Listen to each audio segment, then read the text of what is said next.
So good afternoon, everyone. My name is Sarah Bordelot, and I'm an Assistant Director of Alumni Engagement in our Alumni Engagement Office. On behalf of the URI Foundation and Alumni Engagement and the Women's Leadership Council, I'd like to welcome you to our third installment of our Women in Leadership Speaker Series.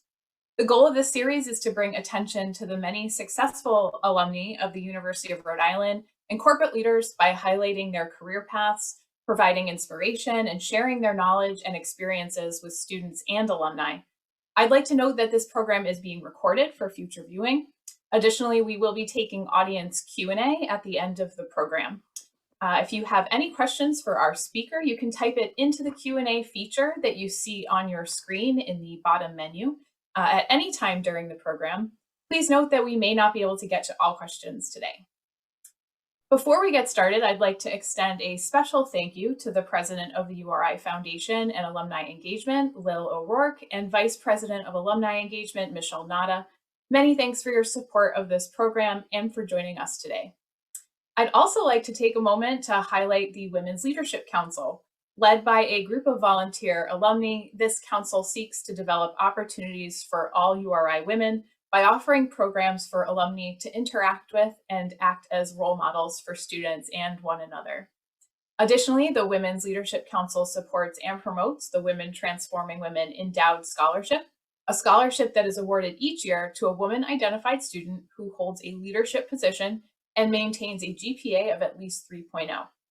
Within a few days of this program, we will send out the webinar recording as well as a link to give to this important scholarship. Now I'd like to introduce our host, Elizabeth Demers, a member of our Women's Leadership Council. Liz received her bachelor's in finance in 2003 from URI and continued on to receive her MBA in 2004.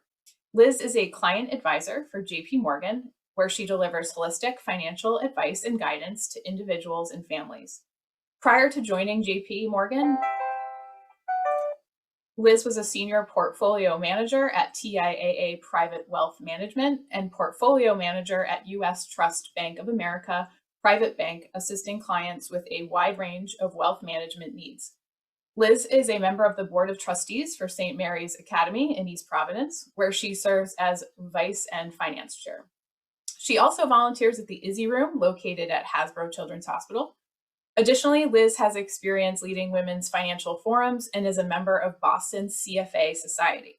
Liz splits her time between Boston and Rhode Island. While at URI, Liz helped establish the Financial Engineering Club, and as a senior was part of a small group of student investors who ran the RAM Fund. I'm excited to have Liz join us today. Welcome, Liz. Thank you so much, Sarah. I am so thrilled to be here. And Sarah, thank you for all you do. It is wonderful to be part of the Women's Leadership Council and to be a part of today. I had the opportunity to speak with Sixcia yesterday, and I am so excited to learn about her path to success, her strategy for building a personal brand, and what it means to be a social entrepreneur. There's just so much to learn from her, and I think the audience is going to find this to be such an inspiring program. When I think about my time at URI and what makes me proud to be an alumni, it's hearing about Sixcia and hearing about this trailblazer, and I'm just so excited to hear about her inspiring journey. It really channels Think Big We Do, and I think Sixcia will show that today. She received her bachelor's degree in 1999 from the University of Rhode Island, part of the talent development program. She was double major, communications and Spanish with a minor in international development. She's a speaker, author, educator, social entrepreneur. In 2010, she founded Caritas Smile, and that has touched over 10,000 individuals. Is that amazing? Sixcia also founded Sixcia Business Development, a marketing consulting firm. She has brought change, and she's brought good things happening around the world. Caritas Smile signature program, Take a Trip, Change a Life, brings volunteers to orphanages, hospitals, and poverty-stricken communities in the United States, developing countries. It is just unbelievable what she has done. Her team launched recently a new program to help raise funds for Caritas Smile. It's called Goodly Languages. You can go on goodlylanguages.com. It's an online language immersion program giving language skills needed to become conversational. Additionally, she is also one of 14 national trainers for the Grow with Google program. And the main goal of that is to help educate small businesses and nonprofits on how to grow their businesses online.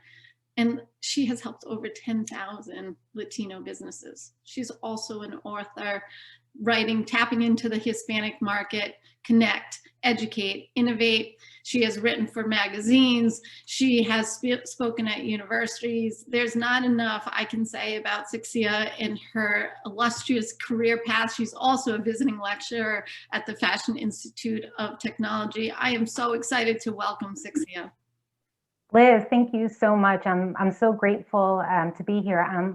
I'm just kind of sitting here saying, oh my gosh, I do all that. I'm like, and I have time to participate in these events, which I think are very, very important, especially with empowering women. So anyway, thank you for reading that. I'm just so honored to be part of this, such an important series.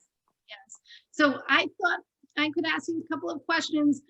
I went on your website. I've signed up to be a volunteer.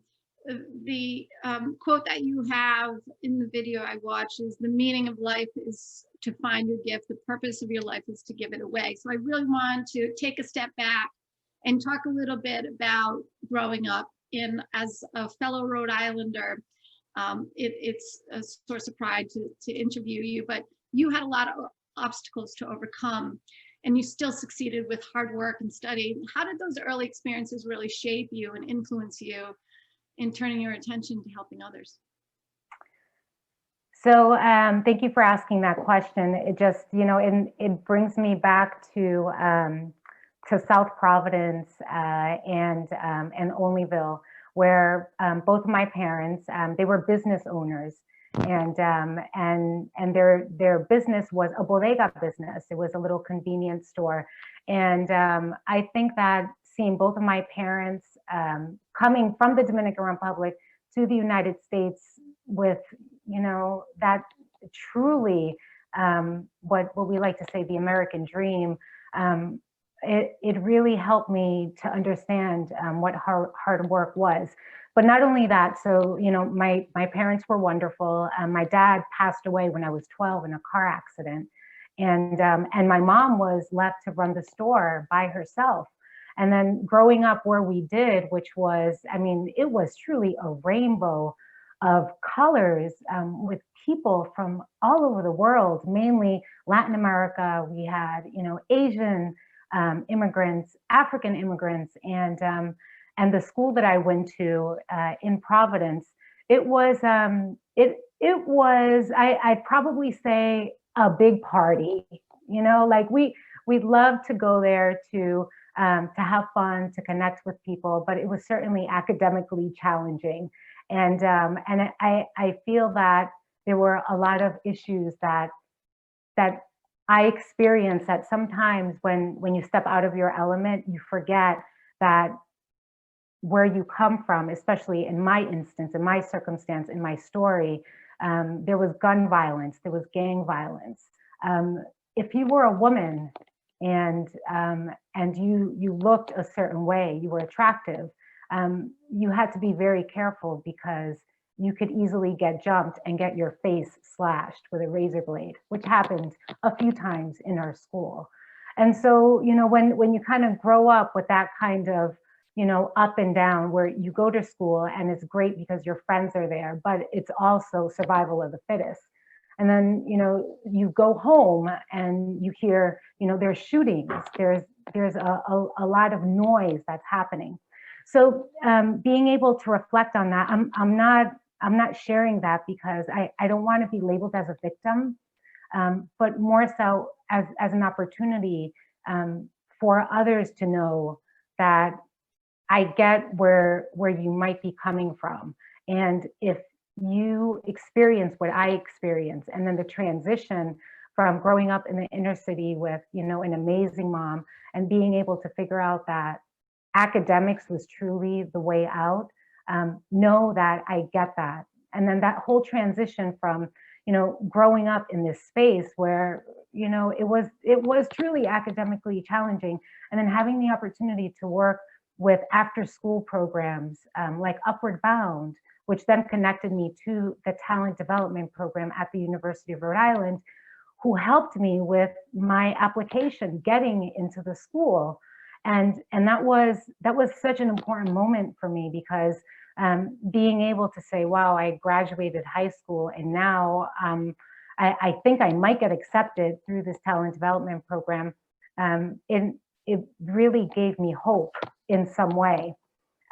So the transition again from high school from Providence, this was huge. It was such a huge cultural change from Providence to North Kingstown, where everybody spoke differently.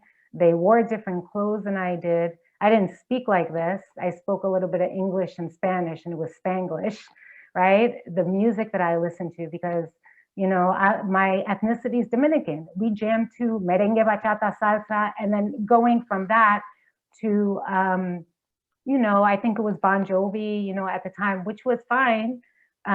I understood that there was a change, and it was an eye-opening experience for me. It wasn't survival of the fittest on a physical platform, but now it was survival of the fittest on a mental and academic platform, which there were a lot of internal struggles that I had to deal with, and I really do honor my time with talent development and the mentors that helped me, move forward. That helped me to figure out how I can get the tools to write an essay, because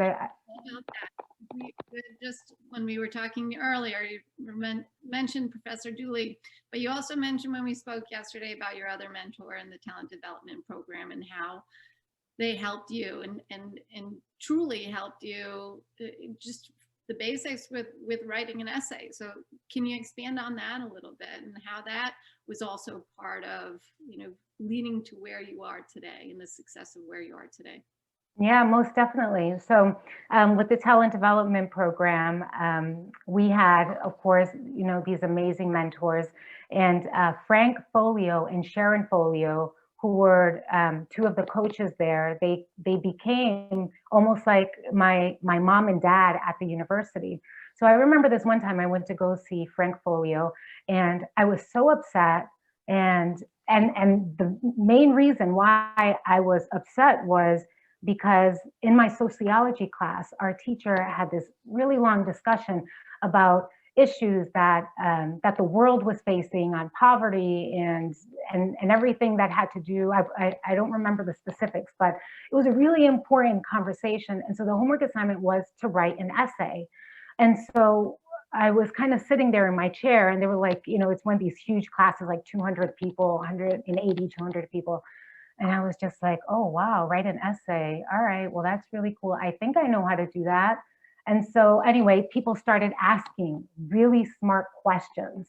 And for me, I was like, oh my gosh, like, first of all, I understood what they were asking, but I was kind of taken aback, like, wow, everybody sounds so smart. They're asking questions about this, essay. So I left there, and I remember walking from, one part of the quad to the talent development office on the other side. And I remember it was just so cold that day. It was kind of like, and I was just walking. I'm like, I gotta talk to Frank, because this is not for me. I'm like, people, why are they even asking questions about this essay? So I went and I sat down, and so I said, Frank, I said, we got a problem here. And he's like, okay, Henderson, that was my maiden name. And then he's like, what's up? And I said, listen, I was like, I have no idea what this teacher in this class is talking about. They want us to write an essay, and these are all the questions and whatever. And, I don't know. I have all of these notes here. And then he's like, yeah, get to the point. What's the problem? And I was like, Frank, I don't know. I'm not sure I know how to write an essay. And so he kind of looked at me like this, and he was sitting here. And then he's like, okay. He's like, you see this window right here?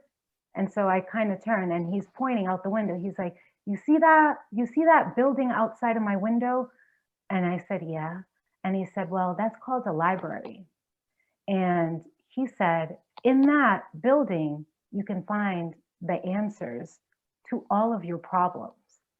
And so I'm looking at him and I'm like, yeah, right, whatever, Frank. I'm like, you know what? I'm just gonna go back to Providence. I'm gonna go back to my job at Burger King and Dunkin' Donuts, because I remember I had 2 jobs. And he looked at me and then he's like, all right, those are your options? And I said, yeah. And so he looked at me again and then he said, you know what, Henderson? I need you to shut up and get to work. And so when he said that, I was like, really? I said, you're gonna say that to me? He's like, absolutely. You have the answers to all of your questions. You have them. They're here. You just need to go find them. And he said, go ahead, get up and get out. And I did. And let me tell you something, I figured out how to use the Dewey Decimal System that day because I was so angry. I was just like, I can't, I was like, first of all, you know, I was doing this. I was like, what? I was like, Frank, you did what? I was like, all right. I said, okay, well, I'm going to go, I'm going to do what he says, because I was very, you know, I honored his advice to me. And so anyway, I figured out how to use the Dewey Decimal System, and I found a book that taught me in a very simple way how to write an essay. And so I wrote my essay in that sociology class. And I was so excited. And I remember going to see Frank and I said, Frank, look, I said, look, I got my paper back. Guess what I got? And he's like, what, did you get an A? I said, no.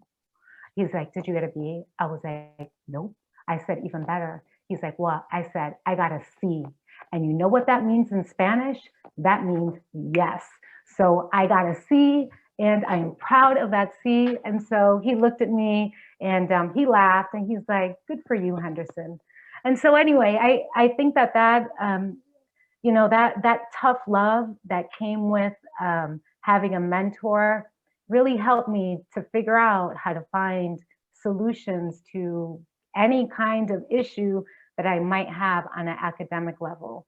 And it also taught me how to simplify the whole learning process, because I needed to get the information fast. I needed to write that paper, because if I didn't write that paper, I couldn't stay in school. If I didn't stay in school, I wasn't going to get my degree.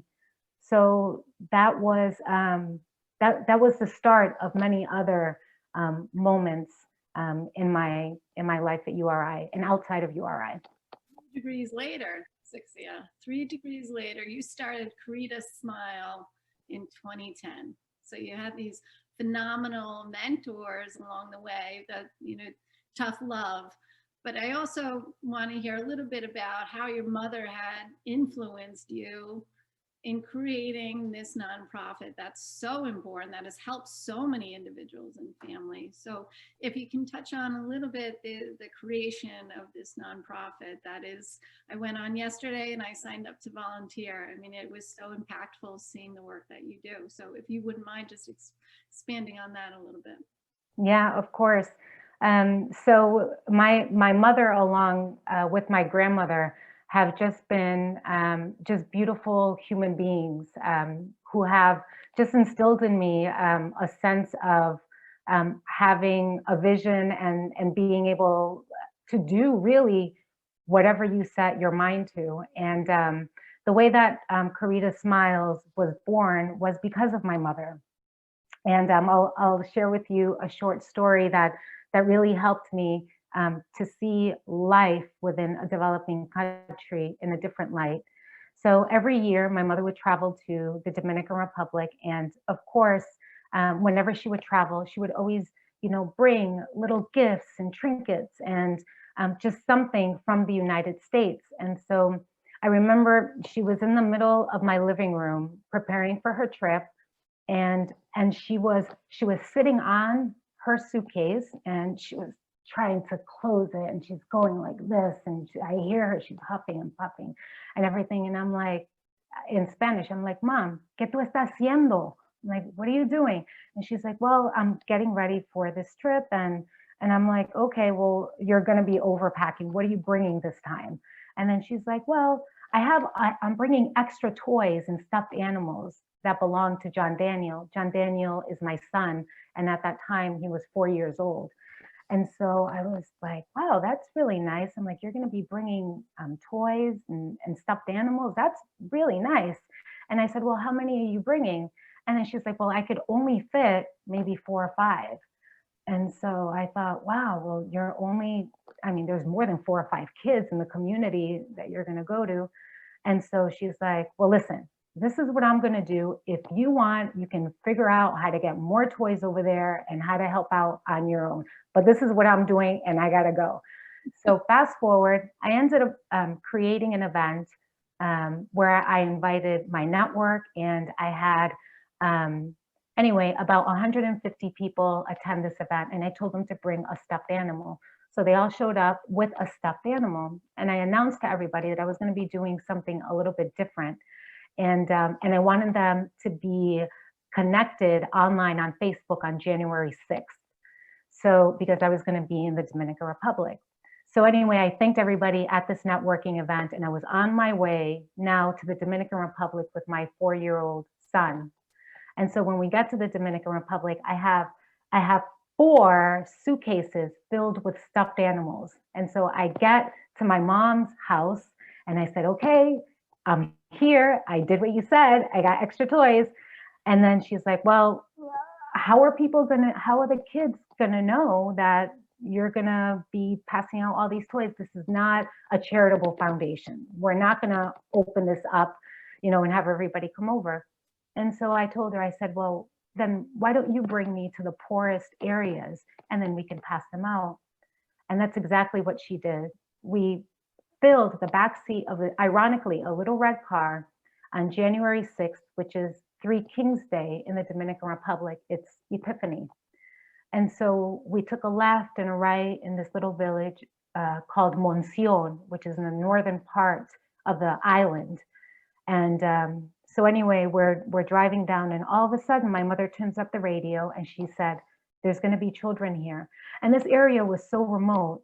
I mean, it didn't look like anybody lived there. There was maybe 2 or 3 shacks on the right, and then maybe a few more on the left. And then when the music turned on, and when I got out of the car, my little boy was with me. He was sitting on my lap, I remember. And so anyway, we got out of the car and we start taking out the stuffed animals. And all of a sudden I see one little person come out of like the bushes. And then I'm like, oh my gosh, where did you come from? And so then we started, this one little boy was the first toy that we gave out. So I remember going like this to him, and John Daniel, my son, was in the car getting the rest of them. And he takes the little stuffed animal and he looks at me, and then all of a sudden he yells, for all of his other friends to come out. And it was like, oh my gosh, where are these kids coming from? All of a sudden there were like 10, 15 kids coming out. And so we're passing out the toys, and I'm saying, Feliz Navidad, Feliz Navidad. To see my little 4-year-old boy give these stuffed animals to children his own age in a way that was so dramatic, where we're from the United States and we are here in your country, in the Dominican Republic, and we're making you happy because we're giving you this toy. That was so symbolic to me on so many levels. It was the act of giving. Selfishly, I felt like, wow, we're in my heart wanted to burst. I was like, we're making these kids so happy. While at the same time, I felt like I was crying inside. It was such a crazy contrast. And that right there, those images were shared on social media. My conversation or the content within those images were a reflection of humanity on another level. The act of giving in a small way, the act of doing something for somebody that doesn't have what you have, and knowing that, because these children didn't know who we were or where we were coming from. That was truly a random act of love, random act of kindness. And And it was because of my mother, because she started bringing these stuffed animals or these toys to the Dominican Republic, and that moment of just awareness of saying, wow, number one, there's so much work to be done. Number two, what else can we do as human beings to help these children? And number three, we can't just give things out. It's not about materialism, it's about more. And a few years ago, that's when Take a Trip, Change a Life was born, which is our signature travel program, because we wanted other people to experience these random acts of kindness on their own. But it was more than just giving toys out. Now within our program, we were helping to build homes with community members. We were offering art programs with local schools. We were offering an opportunity for volunteers within the United States to have time for themselves and to reflect on the experiences that they were having in another country, in another culture, where they were doing small things that eventually had big impacts within the community, but most importantly, within themselves. It was taking a step back to say, you know what, this is something important, and I am part of this development. I am part of this world in a way that makes sense. So with Take a Trip, Change a Life, we've helped to build 3 homes. We continue with our art programs. And now during COVID, we haven't been able to travel. So we've lost 4 traveling opportunities. And what we've done, and this is probably as it relates to the social entrepreneurial approach to running our business, was we decided that we wanted to give people an opportunity for them to learn something while we were still in the waiting stages of COVID and in the midst of a pandemic. So what we decided to do was we decided to launch a language immersion program called Goodly Language Programs, where we're teaching volunteers, potential volunteers, or actually anybody who's interested in learning a language, getting tutoring or meeting with somebody else.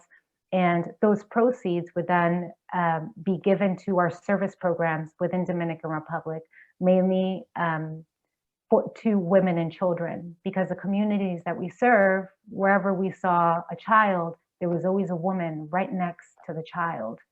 So our program called Goodly Language Programs is an opportunity for people to learn, to connect with native speakers from all over Latin America and become functional in Spanish. And so that program has been, it's been taken off. We have many people who are interested in taking a Spanish class, and we also teach English. Right now, those are the 2 languages. So we've gotten several people from Spain to sign up to practice English with native English speakers, and then folks who are interested in speaking Spanish to connect with Spanish native speakers. So it's a wonderful opportunity to teach, but also give back. So you learn a language and you change a life, just like our signature program called Take a Trip, Change a Life. Love it. And I was actually on the website today, so goodlylanguages.com. So it's phenomenal to see that type of interactivities in your mission as you pivoted throughout the year. You said there was 4 trips that you weren't able to go on, but the way that you pivoted this nonprofit to take advantage of that is truly phenomenal. So maybe talk a little bit about how from the nonprofit, it has transformed. It really has in all different directions, and you can see and hear when you speak how engaging you are, not only as an author and a writer and a speaker, but talk a little bit about how you've helped these businesses as part of the Grow with Google partnership. I mean, the amount of businesses that you have helped has been as impactful, if not more impactful, than what you're doing in the nonprofit. So can you touch a little bit about Grow with Google and how you've helped these businesses? Yeah, absolutely.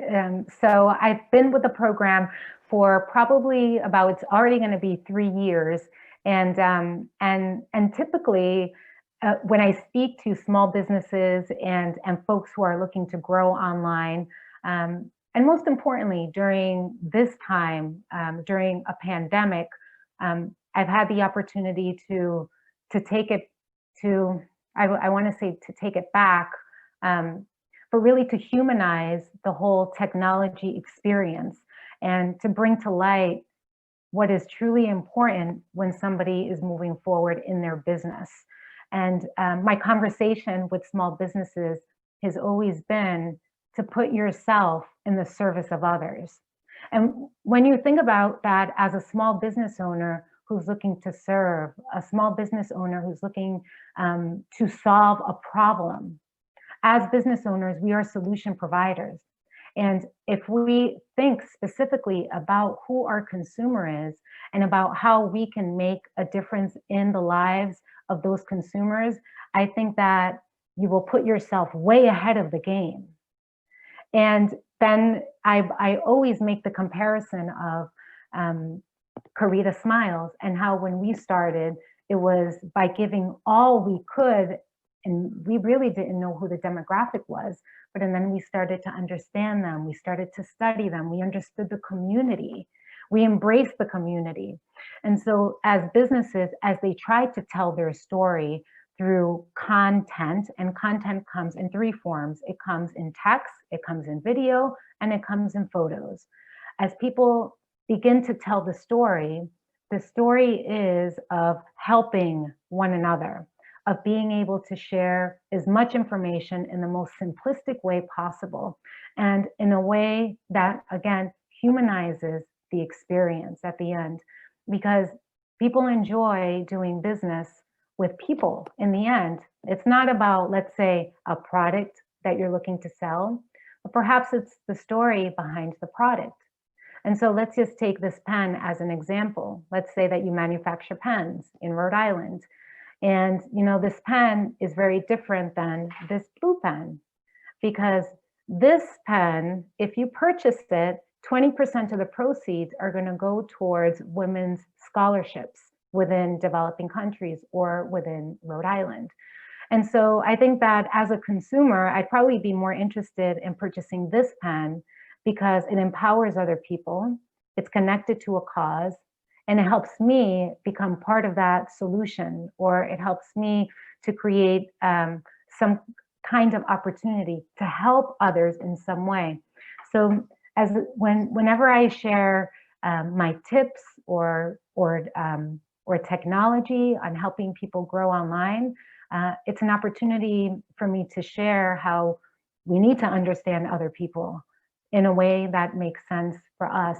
And it's certainly about storytelling, but it's also about simplifying the process and always giving.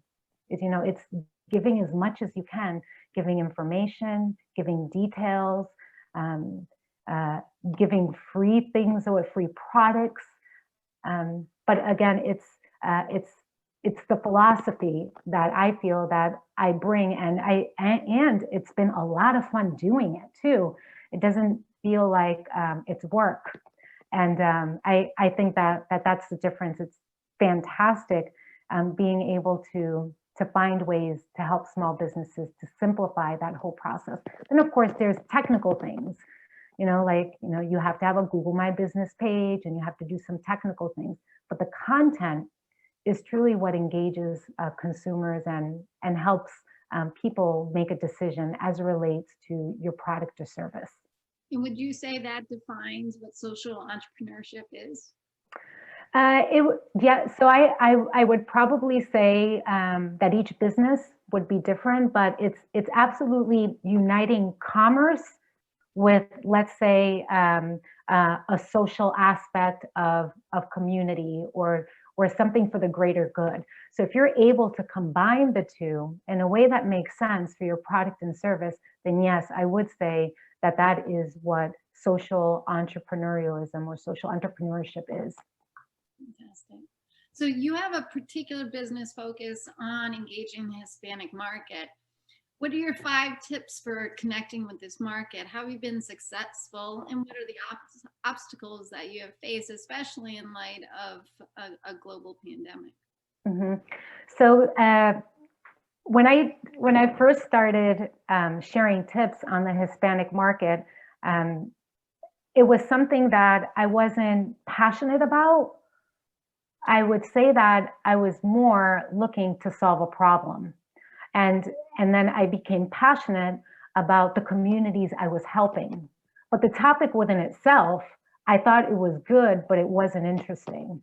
And I think that really helped me to really offer tips on bigger brands trying to market to the Hispanic community, really made me interested in helping Hispanic business owners. And so then that, it changed my perception about how I could be of service to people, mainly to and of my community. So I would say that if you are looking to tap into the Hispanic market, um, you have to understand specifically what your Hispanic market is. And so let me clarify that. So when people or when businesses or bigger brands, when they typically think of the Hispanic market, they automatically say, you know what, we need to translate all of our materials. We got to put everything in Spanish, and we have to make sure that everything is translated into a general reading Spanish. So general Spanish, so that way we can engage them. But there's so many missing segments that bigger brands aren't tapping into. I'm a perfect example. So I was born in the United States. I speak both English and Spanish. And if, let's say, a bigger brand was looking to engage me, to communicate with me, and if they send me an email, or if I see maybe a commercial that's 100% in Spanish, I would probably say, all right, yep, that looks good, but it really wouldn't speak to me per se. However, if I would to receive content or information that was in English with a little bit of, let's say, a Latino kind of context. Perhaps it's somebody who looks like me. Perhaps it's, a certain word that might be translated into Spanish. It's culturalized. Then that right there, that would be appealing to me because I am bilingual and I am bicultural. Now, let's say, if there were bigger brands who were interested in reaching, let's say, a market who maybe connects with or is somehow connected with the Hispanic culture, but doesn't speak any Spanish, but still has some kind of roots, that third market right there isn't really being paid attention to. So this third market connects in a very, very small way with, let's say, getting information in English and Spanish, but they don't read English or Spanish at all. So there are 3 different segments that you have to understand. It's understanding your market, understanding the needs of your market. So I would say if you're looking to tap into the Hispanic market, you have to understand if your major market only speaks Spanish, which are typically immigrants. That's going to be, information that you are going to be needing in Spanish. If you're looking to tap into the millennial market, bilingual, bicultural here from the United States, then the conversation is going to be much different. And also the kinds of music and information that we consume is going to be different. And then that third market, which is more of, it could be confused with the general market. That's another market that isn't being tapped into or engaged with. So that's, it's one of several tips. And probably, on that topic, or with offering tips, is being able to, be open and understanding in connecting with communities in a way that makes sense to you. And so, I know that right now we're not able to get out into the community the way we used to. There are different platforms you can connect on, as it relates to technology. So you can figure out, if there are any volunteering platforms that you can participate in. And perhaps that's a good way for you to do field research. But I'd probably say that just as a general sense of marketing and in growing your business into such an important market segment, it's being able to understand that we don't all, let's say, consume information in Spanish, although I do, and I read it and I speak it and I teach it. But if you're going to be selling me this pen right here, which a percentage of the proceeds are going to go to, let's say, women's scholarship funds, then I would take action because it was in English and maybe it was appealing to me in some way. Unbelievable. This has been so fascinating, and I could take up the rest of the time and continue to ask you questions, but I want to hand it over. We have about a little less than 20 minutes left. So I want to make sure that we took some questions from the audience. Sarah, would you like to read some of these questions, or else I'll just continue to ask? Yeah, thank you. So we are getting a few audience questions, so we can shift focus to our audience. And I do want to encourage our attendees to go ahead and type into that Q&A feature. I know Sixcia is eager to answer questions. So I don't have the name of this attendee, but the question, well, first they're very appreciative for you sharing your stories, and says how inspiring they are. But the question is, what advice do you have for young professionals or mid-career professionals who want to start making more of an impact in their communities? How do you take the first step? I love that question. I would say, and then of course this is coming from my point of view, and when I graduated URI and everything that I truly wanted to do, I would say that the first step is to look at, of course, your interests. That's going to be your first step. What inspires you, and make a list. So I'd make a list of maybe the top 10 things that really inspire you. If it's working with children, if it's working with women, if it's working with animals, make a list of that. The second thing I would do would be to reach out to the organization and have an informational interview. I think that before you make a commitment with an organization, I think that connecting with somebody one-on-one from the organization could really help to make a decision. The third thing I would do is, once you've made a decision, stick to your promise and follow through on whatever commitment you decide to do, because that exercise is really going to help in shaping a lot of your professional, let's say, morals, and also it gives you integrity to say, this is something that I'm passionate about and I'm participating in this. And perhaps maybe in your volunteering experience, it wasn't what you expected. But I think that the exercise is to continue to work in it and give the best you can and offer, everything that you promised. Because I think as an individual, it's a wonderful exercise for you to follow through. And so I remember putting myself in your shoes. Maybe it's, you're a recent graduate. I wanted to participate in everything. As you could tell, I'm trying, I'm doing so many things, but that's my personality. And one thing I discovered is that being able to follow through in a way that I gave 100%, it really taught me a lot about me as a person, but also the impression that I left at the organization. If you don't like something, right, say no and step away. But if you're in it, give 100% of what you have, because believe me, the organization will thank you, and you yourself will thank yourself as an individual. That's such great tips, Sixcia. Really very inspiring. Questions are rolling in. The next one is from Elisa Tarico. And she writes, as a Latina myself, I feel very proud to hear about your programs, contributions to communities, and successful path. what would be your advice to young women in their early career to grow and overcome the stereotypes related to Latinos and women in society? I love that question. I would say that the first thing is, don't take anything to heart.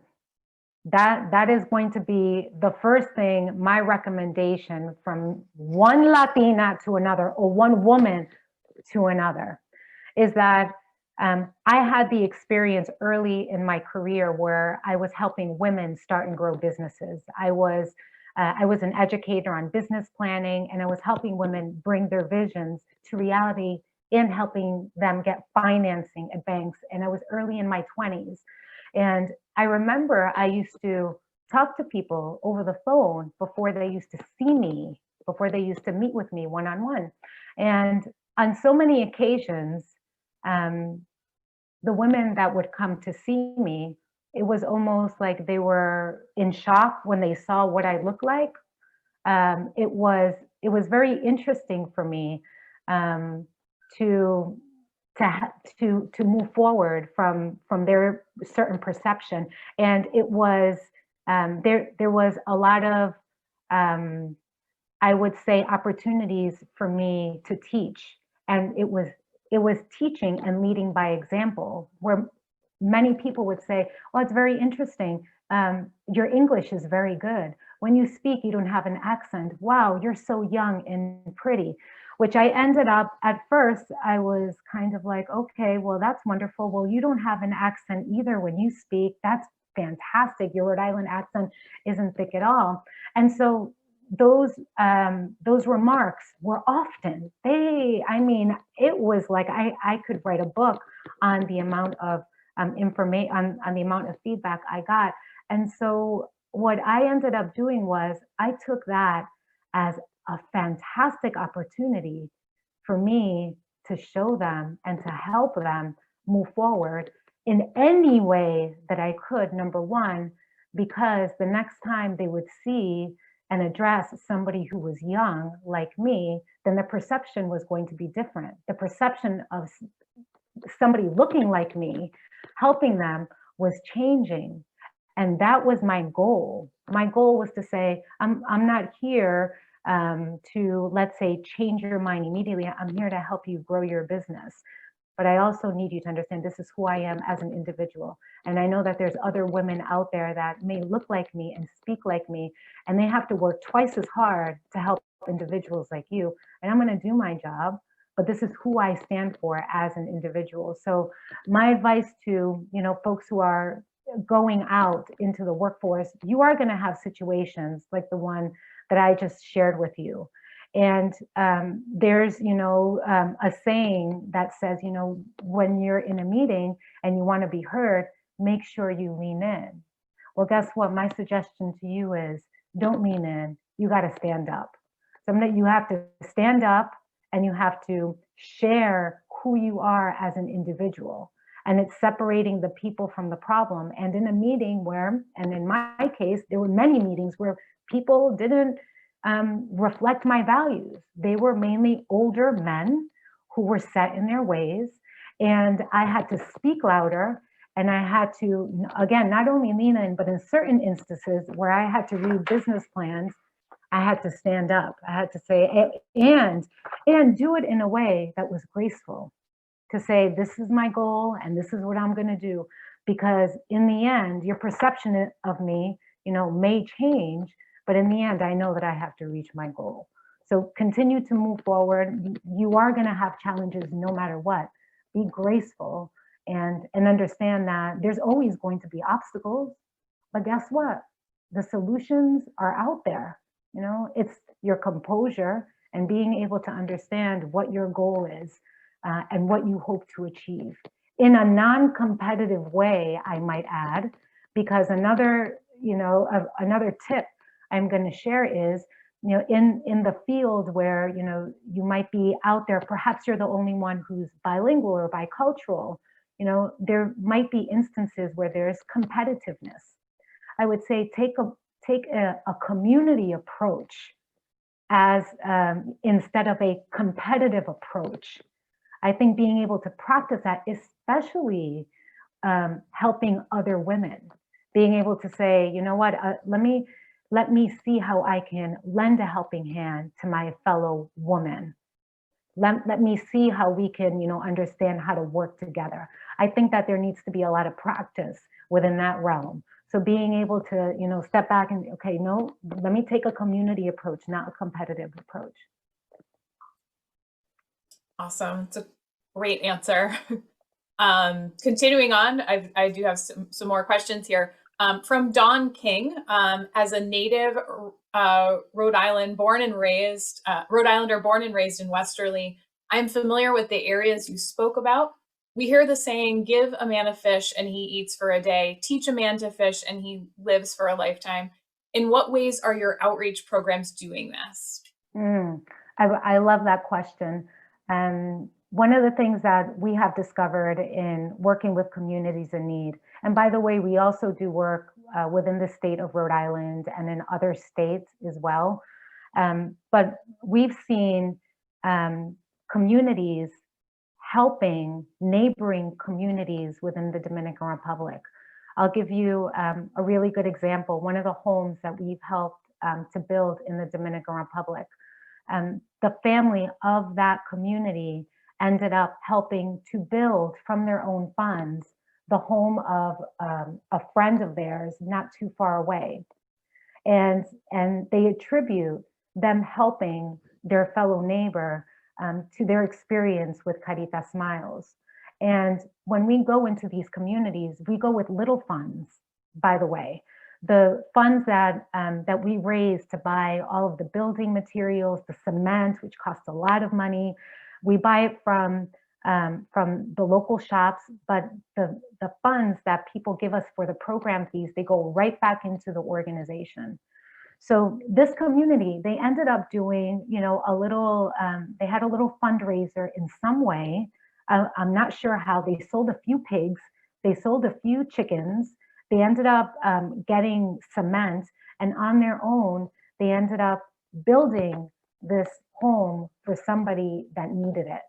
And so that says a lot about what we're doing. Communities are taking notice and they're helping each other. We've also seen it with children as well.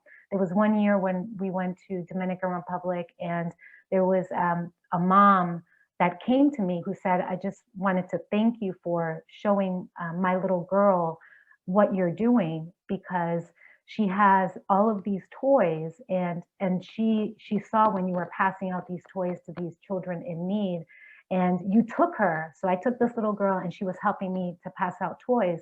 Well, this little girl went to her home and collected all of her toys that she didn't want and begged her mother to take her to this community so that way she can give her toys to these other children. So we're seeing that we're teaching and people are learning from us. We're also we're helping them with language programs as well. We have this week-long English program. Whenever we go back, we always connect with a school, and we're giving them some of the tools that they need to move forward. But I think that the most fundamental tools are the humanistic tools. It's seeing the compassion that communities have for one another, but also seeing that they are also vulnerable to share that compassion and also lend a helping hand, because they've seen it with our organization, with these strangers that come in and help, then they continue to do that themselves. And I think that that's a reflection of a miracle in my eyes. Thank you, Sixcia. This may be our last question. I'm not totally sure based on time, but it may be. So this one is from Dr. McGill. Thank you for speaking about branding. How did you select your business name to reflect your passion? So I have two businesses. So it's Sixcia Business Development and then Caritas Smiles. So I can share both very quickly. So the name of my of my business is actually, it's an acronym for my name, and it stands for Strategic Innovative Experts Creating International Action. And so we decided on that name because it just made sense because of the programs that we were offering.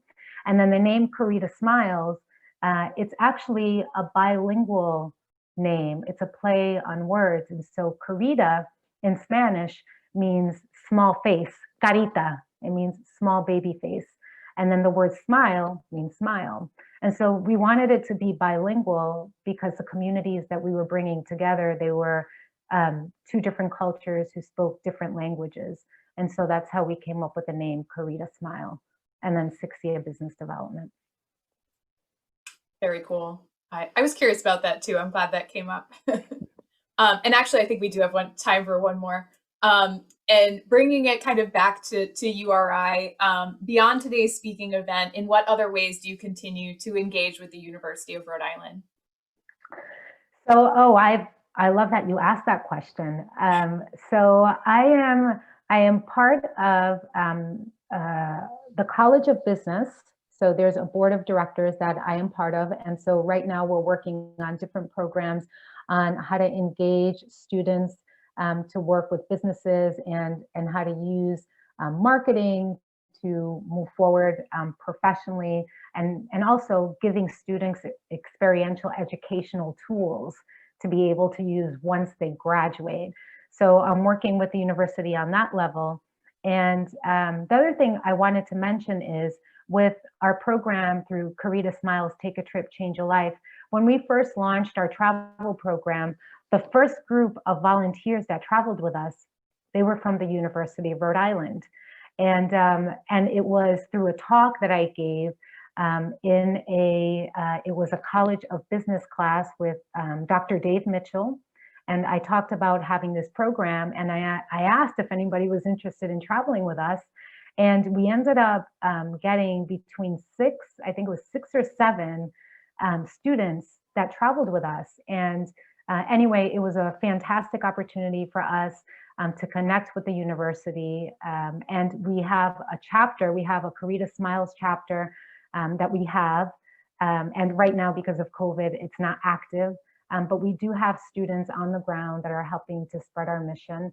And also to be able to use what they're learning within the classroom setting in a way that they're able to put into practice, like leadership skills, like the ability to use their language, like the ability to use service as a way to understand and learn and grow. So those are the different ways that I'm working with the university. Awesome. We're so grateful to have you as part of the URI community. That was our last question. So thank you again, Sixcia, for this really wonderful conversation. Very inspiring. I really enjoyed hearing your story and about all the work you're doing. A super special thanks to Liz for serving as our host today as well. We're just so fortunate to have you both in our community. And to those of you that joined us today for this webinar, thank you for taking the time out of your very busy day to do so. And please keep an eye out for future programs in the Women in Leadership Speaker Series. As I mentioned, this program has been recorded and will be sent out to our attendees and made available on our website. And in the coming days, you'll also receive a brief survey about this program and an email message from me with the recording and a link to give to our Women Transforming Women in Doubt Scholarship. So please complete the survey, share your thoughts on today's program so that we can bring you more in this Women in Leadership Speaker Series. So thanks again to everybody and have a really wonderful, wonderful day. Thank you, Sarah. Thank you, Liz. And congratulations to this amazing program. Thanks, Sixcia. Bye.